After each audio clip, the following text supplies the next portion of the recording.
ആകാശവാണി.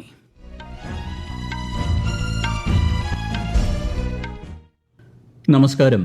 വാർത്തകൾ വായിക്കുന്നത് ഗോപകുമാർ.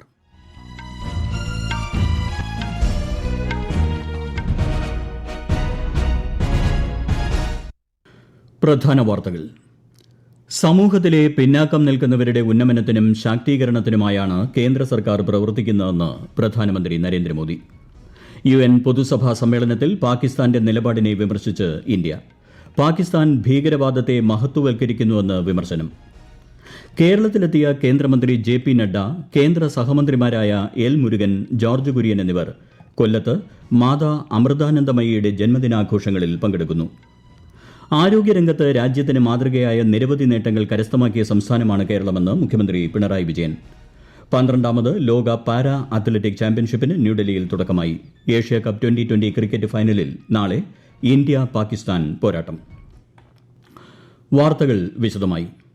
സമൂഹത്തിലെ പിന്നാക്കം നിൽക്കുന്നവരുടെ ഉന്നമനത്തിനും ശാക്തീകരണത്തിനുമായാണ് കേന്ദ്ര സർക്കാർ പ്രവർത്തിക്കുന്നതെന്ന് പ്രധാനമന്ത്രി നരേന്ദ്രമോദി. ഒഡീഷയിലെ ജാർസുഗുഡയിൽ 60,000 കോടിയിലധികം രൂപയുടെ വിവിധ വികസന പദ്ധതികളുടെ ഉദ്ഘാടനവും തറക്കല്ലിടലും നിർവഹിച്ച് സംസാരിക്കുകയായിരുന്നു അദ്ദേഹം. ओडिशा के विकास के लिए, देश के विकास के लिए हजारों करोड़ रुपए के प्रोजेक्ट का काम शुरू हुआ है. गरीब की सेवा करने वाली, गरीब को सशक्त करने वाली सरकार है. हमारा बहुत जोर गरीबों को, दलितों को, पिछड़ों को, आदिवासियों को मूल सुविधाएं पहुंचाने पर है. ടെലികോം കണക്ടിവിറ്റി മേഖലയിൽ സ്വദേശി സാങ്കേതികവിദ്യ ഉപയോഗിച്ച് ഏകദേശം 37,000 കോടി രൂപ ചെലവിൽ നിർമ്മിച്ച 97,500-ലധികം മൊബൈൽ 4G ടവറുകൾ പ്രധാനമന്ത്രി കമ്മീഷൻ ചെയ്തു. ഇതിൽ BSNL കമ്മീഷൻ ചെയ്ത 92,600-ലധികം 4G സാങ്കേതിക സെറ്റുകളും ഉൾപ്പെടുന്നു.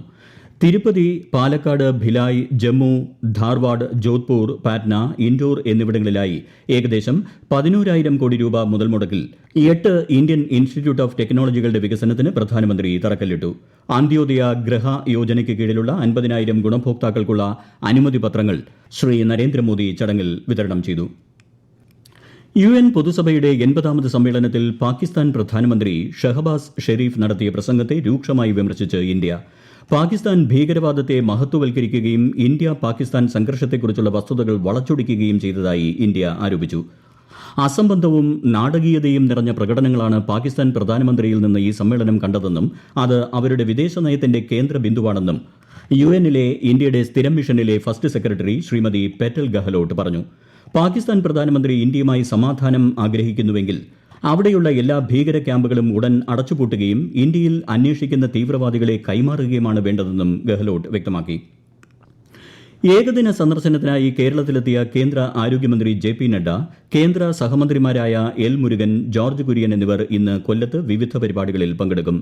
മാതാ അമൃതാനന്ദമയിയുടെ 72ാം ജന്മദിനാഘോഷ പരിപാടിയുടെ ഭാഗമായി വള്ളിക്കാവ് അമൃത വിശ്വവിദ്യാപീഠം ക്യാമ്പസിലെ അമൃതവർഷം പരിപാടിയിൽ മന്ത്രിമാർ പങ്കെടുക്കുകയാണ്. കൊല്ലത്ത് ചേരുന്ന BJP സംസ്ഥാന സമിതി യോഗത്തിലും മന്ത്രിമാർ പങ്കെടുക്കും. പാർട്ടി ദേശീയ അധ്യക്ഷൻ JP നഡ്ഡ യോഗം ഉദ്ഘാടനം ചെയ്യും. നേരത്തെ തിരുവനന്തപുരം വിമാനത്താവളത്തിൽ ശ്രീ JP നഡ്ഡയ്ക്കും ശ്രീ എൽ മുരുകനും BJP പ്രവർത്തകരുടെ നേതൃത്വത്തിൽ സ്വീകരണം നൽകി.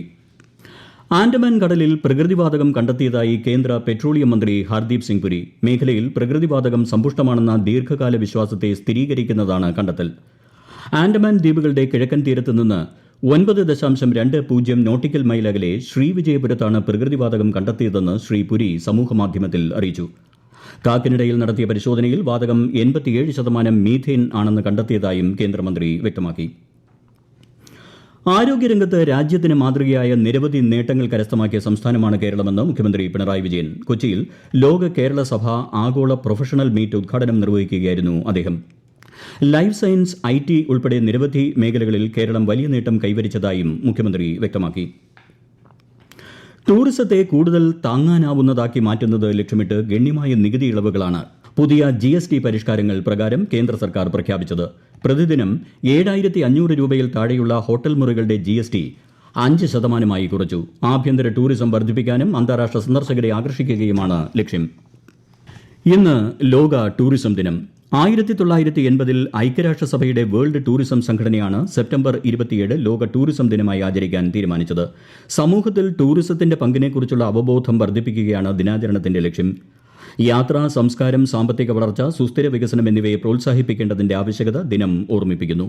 ടൂറിസവും സുസ്ഥിര പരിവർത്തനവും എന്നതാണ് ഈ വർഷത്തെ പ്രമേയം. ഈ വാർത്തകൾ ആകാശവാണിയിൽ നിന്ന്. ആകാശവാണി വാർത്തകളും വാർത്താ അധിഷ്ഠിത പരിപാടികളും all India radio news Thiruvananthapuram YouTube ചാനലിലും at all India radio news Thiruvananthapuram Facebook പേജിലും AIR ന്യൂസ് _ ഇൻസ്റ്റഗ്രാം അക്കൌണ്ടിലും at AIR news _ TVM X ഹാൻഡിലും ലഭ്യമാണ്. പൊതുസേവനവും സദ്ഭരണവും മുഖമുദ്രയാക്കി കേന്ദ്ര സർക്കാർ രാജ്യത്തിനു വേണ്ടി പോരാടിയ ധീരരെ ആദരിക്കുന്നതിന് നിർമ്മിച്ച സ്മാരകങ്ങളെക്കുറിച്ചാണ് ആകാശവാണിയുടെ പ്രത്യേക പരമ്പരയായ സേവാപർവിൽ ഇന്ന്.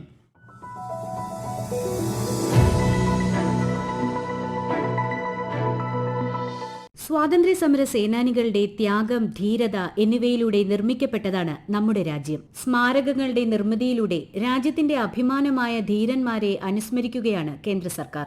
നിലവിലെ സ്മാരകങ്ങൾ പുതുക്കി പണിയുന്നതിന്റെയും പുതിയവ നിർമ്മിക്കുന്നതിന്റെയും പ്രാധാന്യത്തെക്കുറിച്ച് പുതിയ പാർലമെന്റ് മന്ദിരത്തിന്റെ ഉദ്ഘാടന വേളയിൽ പ്രധാനമന്ത്രി നരേന്ദ്രമോദി പരാമർശിക്കുകയുണ്ടായി. ദേശ് अपने सभी स्वतंत्र सेनानियों को राष्ट्र रक्षा में अपने आप को दिन रात खपाने वाले, आहूत करने वाले वीर वीरांगनाओं को आज देश नमन कर रहा है. ന്യൂഡൽഹിയിലെ ദേശീയ യുദ്ധസ്മാരകം, അമൃത്സറിലെ നവീകരിച്ച ജാലിയൻവാലാബാഗ് സ്മാരകം, പ്രധാനമന്ത്രി സംഗ്രഹാലയ് തുടങ്ങിയവയെല്ലാം രാജ്യത്തിനുവേണ്ടി ജീവൻ ബലിയർപ്പിച്ചവർക്കുള്ള സമർപ്പണത്തിന് ഉദാഹരണമാണ്.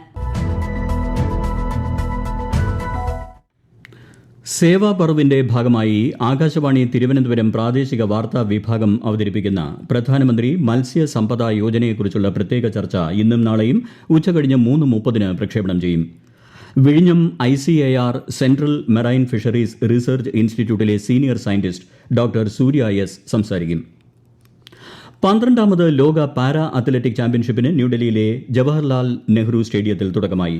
9 ദിവസത്തെ ചാമ്പ്യൻഷിപ്പിൽ 186 ഇനങ്ങളിൽ മത്സരങ്ങൾ നടക്കും. 100-ലധികം രാജ്യങ്ങളിൽ നിന്നുള്ള 1000-ലേറെ കായിക താരങ്ങൾ പങ്കെടുക്കുന്നു. ചാമ്പ്യൻഷിപ്പ് അടുത്ത മാസം 5-ന് അവസാനിക്കും. ഇന്ന് നടന്ന 400 മീറ്റർ 2020 ഇനത്തിൽ ഇന്ത്യയുടെ ദീപ്തി ജീവൻജി 1ാം സ്ഥാനത്തോടെ മെഡൽ റൌണ്ടിലേക്ക് യോഗ്യത നേടി. സീസണിലെ ഏറ്റവും മികച്ച പ്രകടനമായ 58.35 സെക്കൻഡാണ് അവർ എടുത്തത്. ഏഷ്യ കപ്പ് 2020 ക്രിക്കറ്റ് ഫൈനലിൽ നാളെ ഇന്ത്യയും പാകിസ്ഥാനും ഏറ്റുമുട്ടും. നാളെ രാത്രി 8-ന് ദുബായിലാണ് മത്സരം.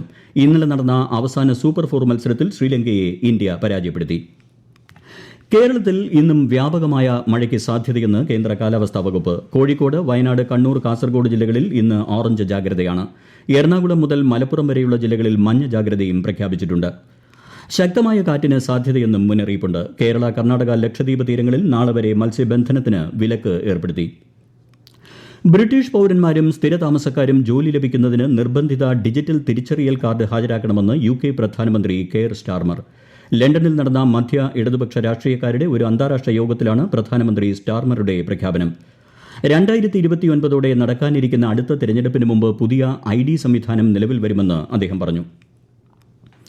ജനനത്തിലൂടെ ലഭിക്കുന്ന പൌരത്വം അവസാനിപ്പിക്കാൻ പ്രസിഡന്റ് ഡൊണാൾഡ് ട്രംപ് പുറപ്പെടുവിച്ച ഉത്തരവിന്റെ ഭരണഘടനാ സാധുത പരിശോധിക്കണമെന്ന് US ഭരണകൂടം സുപ്രീംകോടതിയോട് അഭ്യർത്ഥിച്ചു. ഈ വർഷം ഇത് 2ാം തവണയാണ് ഭരണകൂടം വിഷയത്തിൽ സുപ്രീംകോടതിയെ സമീപിക്കുന്നത്. 14ാം ഭേദഗതി അനുസരിച്ച് US-ൽ ജനിച്ചവർക്ക് പൌരത്വം നൽകി വരുന്നത് തെറ്റായ ധാരണയുടെ അടിസ്ഥാനത്തിലാണെന്ന് ട്രംപ് ഭരണകൂടം സുപ്രീംകോടതിയിൽ സമർപ്പിച്ച അപ്പീലിൽ വ്യക്തമാക്കുന്നു. ജനനത്തിലൂടെ പൌരത്വം ലഭിക്കുന്നത് അവസാനിപ്പിക്കാനുള്ള ഉത്തരവ് തടഞ്ഞ കീഴ്ക്കോടതികളുടെ വിധികൾക്ക് എതിരെ 2 അപ്പീലുകളാണ് സുപ്രീംകോടതിയിൽ നൽകിയിട്ടുള്ളത്. പ്രധാന വാർത്തകൾ വീണ്ടും. സമൂഹത്തിലെ പിന്നാക്കം നിൽക്കുന്നവരുടെ ഉന്നമനത്തിനും ശാക്തീകരണത്തിനുമായാണ് കേന്ദ്ര സർക്കാർ പ്രവർത്തിക്കുന്നതെന്ന് പ്രധാനമന്ത്രി നരേന്ദ്രമോദി. UN പൊതുസഭാ സമ്മേളനത്തിൽ പാകിസ്ഥാന്റെ നിലപാടിനെ വിമർശിച്ച് ഇന്ത്യ. പാകിസ്ഥാൻ ഭീകരവാദത്തെ മഹത്വവൽക്കരിക്കുന്നുവെന്നും വിമർശനം. കേരളത്തിലെത്തിയ കേന്ദ്രമന്ത്രി JP നഡ്ഡ, കേന്ദ്ര സഹമന്ത്രിമാരായ എൽ മുരുകൻ, ജോർജ് കുര്യൻ എന്നിവർ കൊല്ലത്ത് മാതാ അമൃതാനന്ദമയിയുടെ ജന്മദിനാഘോഷങ്ങളിൽ പങ്കെടുക്കുന്നു. ആരോഗ്യരംഗത്ത് രാജ്യത്തിന് മാതൃകയായ നിരവധി നേട്ടങ്ങൾ കരസ്ഥമാക്കിയ സംസ്ഥാനമാണ് കേരളമെന്ന് മുഖ്യമന്ത്രി പിണറായി വിജയൻ. 12ാമത് ലോക പാരാ അത്ലറ്റിക് ചാമ്പ്യൻഷിപ്പിന് ന്യൂഡൽഹിയിൽ തുടക്കമായി. ഏഷ്യ കപ്പ് 2020 ക്രിക്കറ്റ് ഫൈനലിൽ നാളെ ഇന്ത്യ പാകിസ്ഥാൻ പോരാട്ടം. വാർത്തകൾ കഴിഞ്ഞു. അടുത്ത വാർത്താ പ്രക്ഷേപണം വൈകിട്ട് 6:30.